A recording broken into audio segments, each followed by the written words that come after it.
नमस्कार दोस्तों, मैं हूं राजकुमार। स्वागत करता हूं आपको अपने चैनल में। दोस्तों, आज की वीडियो में हम बात करने वाला है पटना हाई कोर्ट में रिक्वायरमेंट आई है। इसमें असिस्टेंट कैशियर और फोरमैन और ट्रांसलेटर के पदों पर वैकेंसी निकाली गई है।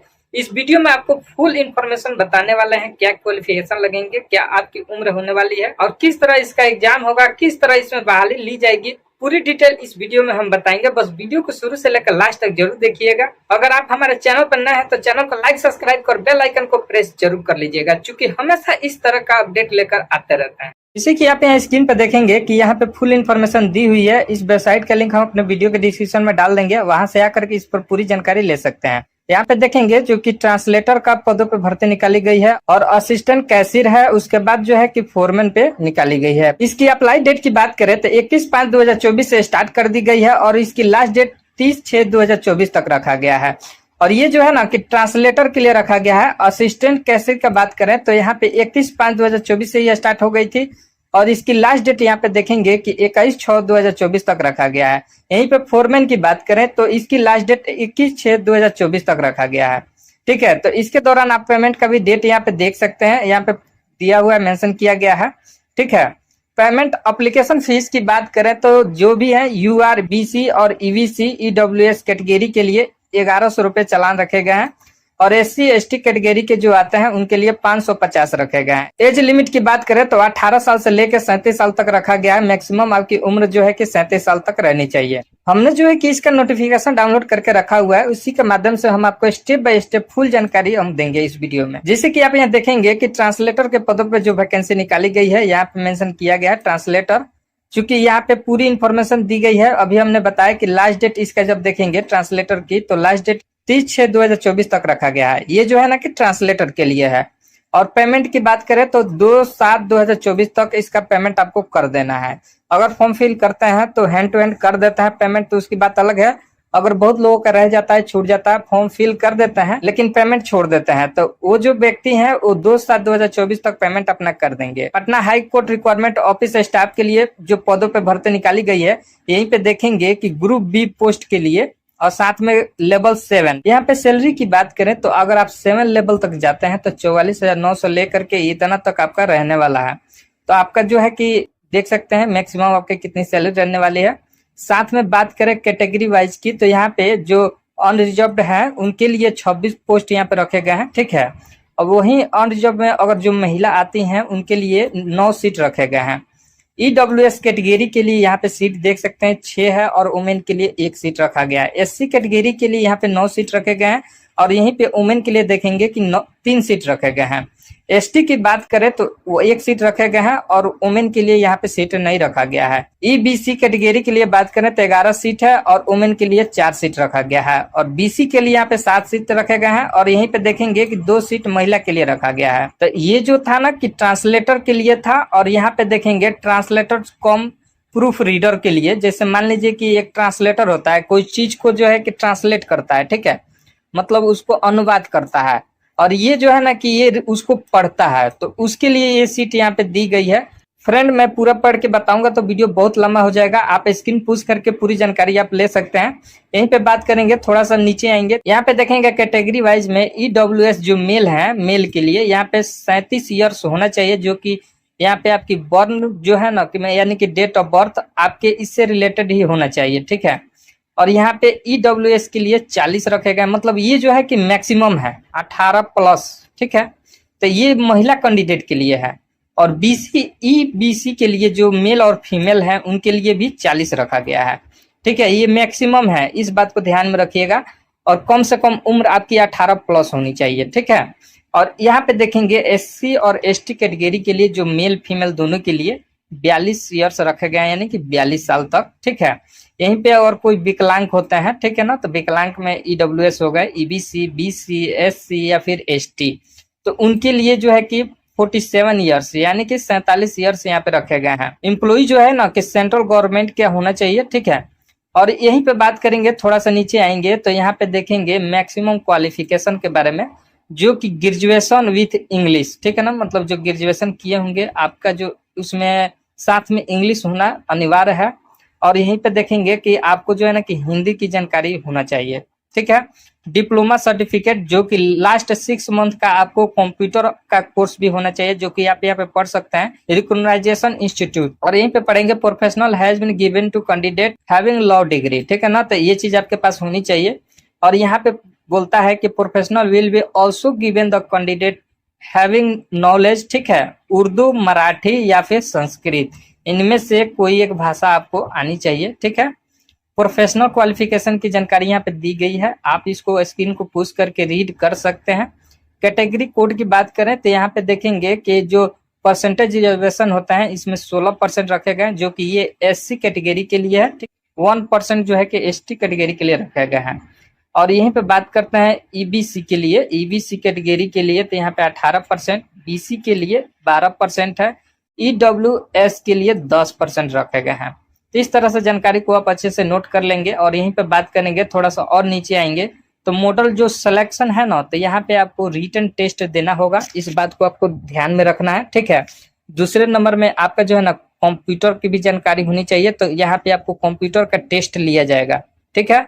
आपकी जो स्पीड है ना कि 20 वर्ड पर मिनट होना चाहिए हिंदी में, वो भी ये नहीं कि इंग्लिश में। आपका जो टाइपिंग जो स्पीड है ना आपकी 20 वर्ड पर मिनट में होना चाहिए, वो भी हिंदी में, ठीक है। और इंटरव्यू लिया जाएगा ना तो उसकी परसेंटेज यहाँ पे देखेंगे 40% जो है कि रिटन में आपका होना चाहिए, रिटन टेस्ट में 40% मार्क्स, और 40% आपका जो है ना कि कंप्यूटर में होना चाहिए, ठीक है। और 30% मार्क्स जो है कि आपको इंटरव्यू में होना चाहिए, ठीक है। तो इस तरह से जानकारी को नोट कर लेंगे।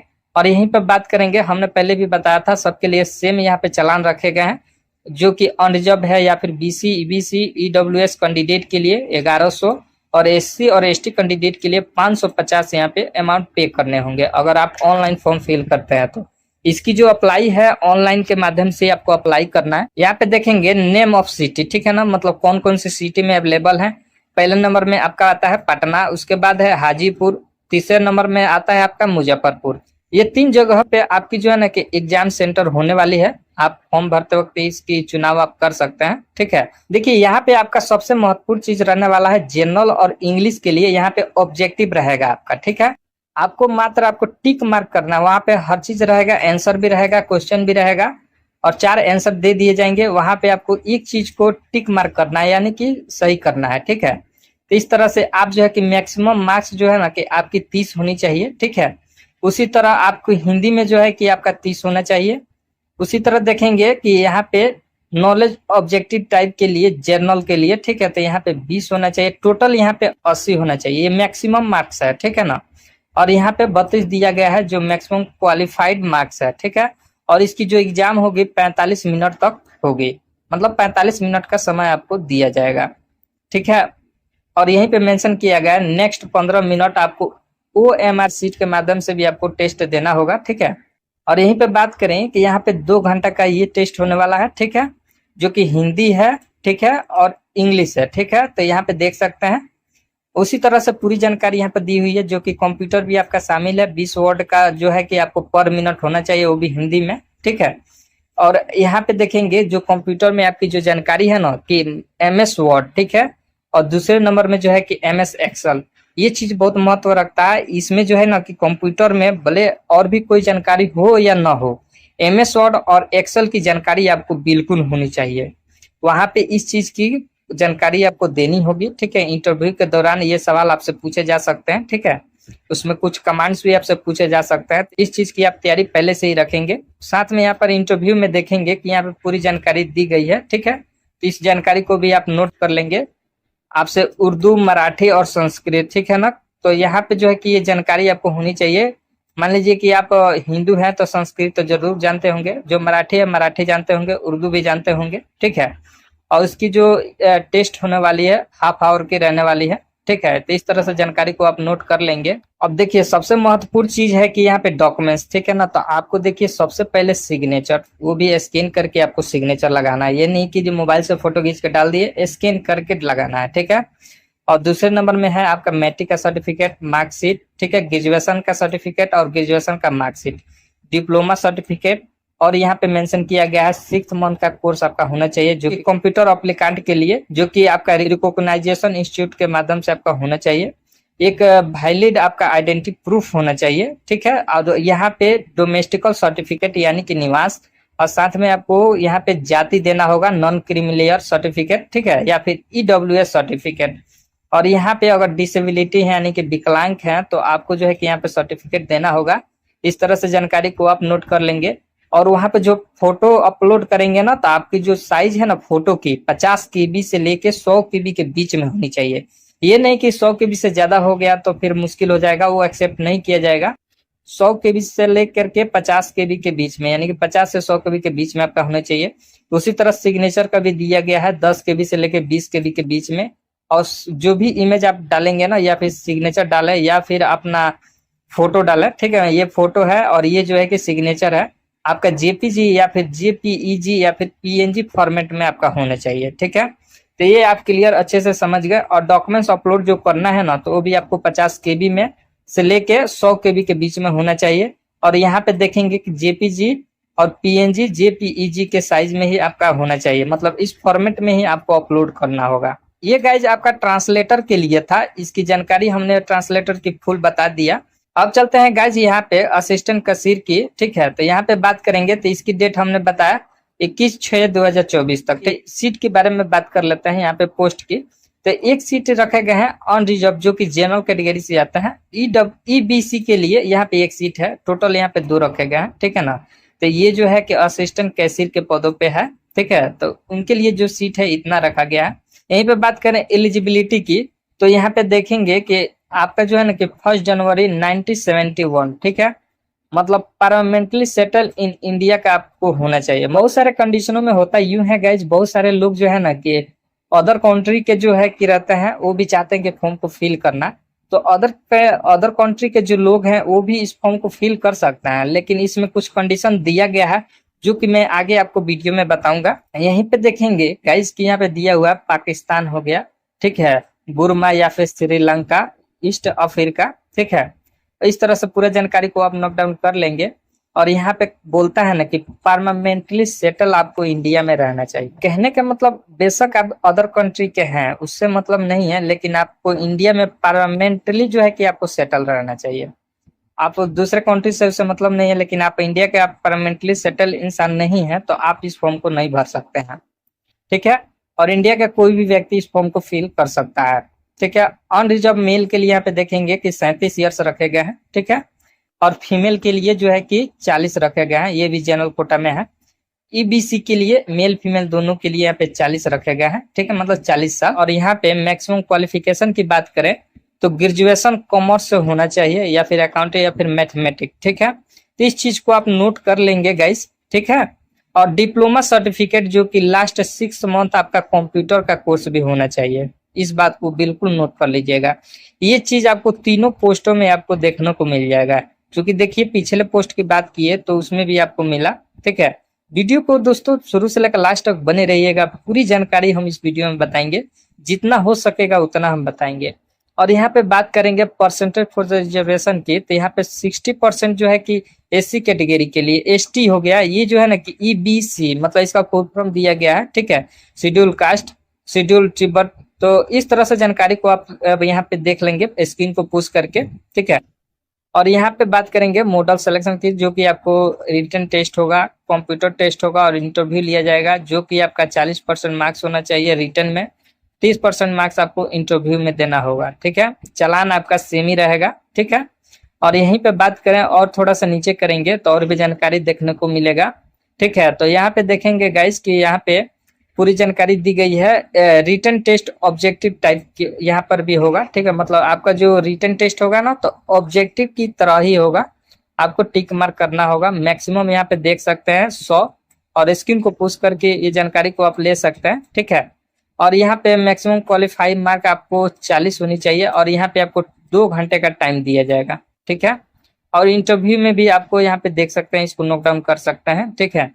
मैं गाइस थोड़ा जल्दीबाजी में इसलिए बता रहा हूँ कि वीडियो ज्यादा लंबा ना हो, फिर भी तो ये वीडियो बहुत ही लंबा होगा, क्योंकि पूरी जानकारी बताने में थोड़ा समय तो लगेगा। और यहाँ पर भी जिक्र किया गया है कंप्यूटर का जो टेस्ट देंगे ना, तो आपको MS वर्ड और एक्सेल की जानकारी आपको बिल्कुल होनी चाहिए, ठीक है। तो ये चीज आप नोट कर लिए। और साथ में आपको ऑनलाइन ही अप्लाई करना है, ये नहीं कि आपको ऑफलाइन करना है। ये जो फॉर्म है ऑनलाइन ही अप्लाई आपको करना है, ठीक है। ऑनलाइन अप्लाई करने के लिए गाइस सबसे पहले आपको रजिस्ट्रेशन करना होगा। जब रजिस्ट्रेशन करेंगे ना तो आपके जो मोबाइल होगा या फिर ईमेल होगा उस पे आपको मैसेज के द्वारा यूजर आईडी और इसका जो पासवर्ड है मोबाइल पे भेज दिया जाएगा। उसको आप लॉगिन करके फॉर्म को फिल करेंगे। तो फॉर्म को जब फिल करेंगे तो सबसे पहले पर्सनल डिटेल, ठीक है, एडिशनल डिटेल, उसके बाद कॉम डिटेल है, ठीक है, इसको फॉर्म को फिल करेंगे। उसके बाद क्वालिफिकेशन के बारे में बताएंगे, एक्सपीरियंस साथ में। और यहाँ पे टेस्ट सिटी का भी यहाँ पे जिक्र किया गया है। वहां पे जब फॉर्म को फिल करेंगे ना तो वहां पे आपको सिटी भी चूज करना है, ठीक है ना, मतलब कौन से सिटी में आप एग्जाम देना चाहते हैं। उसके बाद जो है कि डॉक्यूमेंट्स अपलोड करके पेमेंट जो भी रहता है आपका उसको पेमेंट को क्लियर करेंगे, यानी कि ऑनलाइन पेमेंट करेंगे। और डॉक्यूमेंट्स की बात करें यहाँ पे आपको फोटो होना चाहिए, ठीक है, स्कैन किया हुआ, और स्कैन किया हुआ आपका सिग्नेचर, मैट्रिक का सर्टिफिकेट, मार्कशीट, ग्रेजुएशन का सर्टिफिकेट, मार्कशीट, ठीक है, आपका निवास होना चाहिए। यहाँ पे आपका कास्ट सर्टिफिकेट, ठीक है, नॉन क्रीमिलियर भी होगा तो भी बेटर रहेगा। डोमेस्टिकल सर्टिफिकेट जो कि 6 महीने का कंप्यूटर कोर्स भी साथ में मांगा जा रहा है, ठीक है। तो यहाँ पे आपको एक वैलिड आइडेंटिटी प्रूफ होना चाहिए, ठीक है ना।